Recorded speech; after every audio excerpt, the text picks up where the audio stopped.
ہر انسان کے پاس دو فرشتے ہیں، تو نیکی کا فرشتہ الگ ہے، گناہوں کا فرشتہ الگ ہے۔ اور اس میں اللہ تعالیٰ کی حکمت دیکھیے کہ اللہ نے نیکی کے فرشتے کو افسر بنا دیا اور گناہ لکھنے والے فرشتے کو ماتحت بنا دیا۔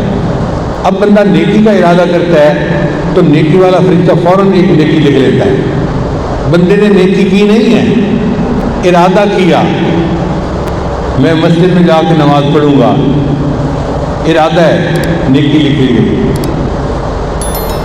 اور جب وہ بندہ نیکی کرتا ہے تو اس کی نیکی کے بدلے فرشتہ 10 نیکیاں لکھتا ہے۔ اللہ نے قانون بنا دیا، ایک نیکی کرے گا ہم 10 بدلہ دیں گے۔ اس کے بالمقابل وہ بندہ گناہ کا ارادہ کرتا ہے تو گناہ والا فرشتہ نیکی والے فرشتے سے NOC مانگتا ہے کہ اس نے گناہ کا ارادہ کیا، میں گناہ لکھ لوں۔ وہ کہتے ہیں گناہ کیا تو نہیں نا؟ نہیں کیا تو نہیں۔ کہتے ہیں تجھے کیا جلدی پڑی ہوئی ہے؟ حتیٰ کہ وہ بندہ گناہ کر لیتا ہے تو فرشتہ پوچھتے ہیں اب تو اس نے گناہ کر لیا، وہ کہتے ہیں تجھے جلدی کیا ہے؟ ہو سکتا ہے یہ بندہ ندامت محسوس کرے، شرمساری محسوس کرے، توبہ کر لے تو گناہ لکھنے کی ضرورت ہی پیش نہ آئے۔ 6 پہر تک، یعنی دن کے 4 پہر ہوتے ہیں، دن رات کے 8 پہر ہوتے ہیں، آپ سمجھیں کہ پورا دن اور آدھی رات وہ فرشتہ انتظار کرواتا ہے۔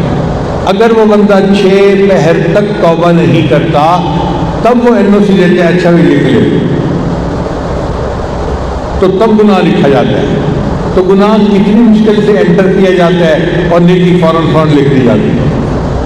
حدیث پاک میں آتا ہے کہ جب مومن سو جاتا ہے تو اس وقت تو وہ عمل کوئی نہیں کر رہا ہوتا، تو نیکی والا فرشتہ ہر نیکی کے بدلے اس کے 10 گناہوں کو مٹانا شروع کر دیتا ہے تاکہ گناہ نامے والے آئیں نہ، لکھے ہی نہ جائیں، ظاہر ہی نہ ہوں۔ پھر اس کے بعد اللہ تعالیٰ نے مچھلیوں کے ذمہ لگایا کہ تم ایمان والوں کے لیے استغفار کرو، بلوں کے اندر چونٹیوں کو کہا کہ تم استغفار کرو، ہوا کے پرندوں کو حکم دیا کہ تم استغفار کرو۔ تو مومن کے لیے مچھلیاں، چونٹیاں اور پرندے استغفار کرتے ہیں کہ یہ میرا بندہ غافل ہے، یہ استغفار نہیں کر رہا کہ گناہ بخشا جائے، تو چلو اس مخلوق کے استغفار کو میں سبب بنا کے ان کے گناہ معاف کر دوں گا۔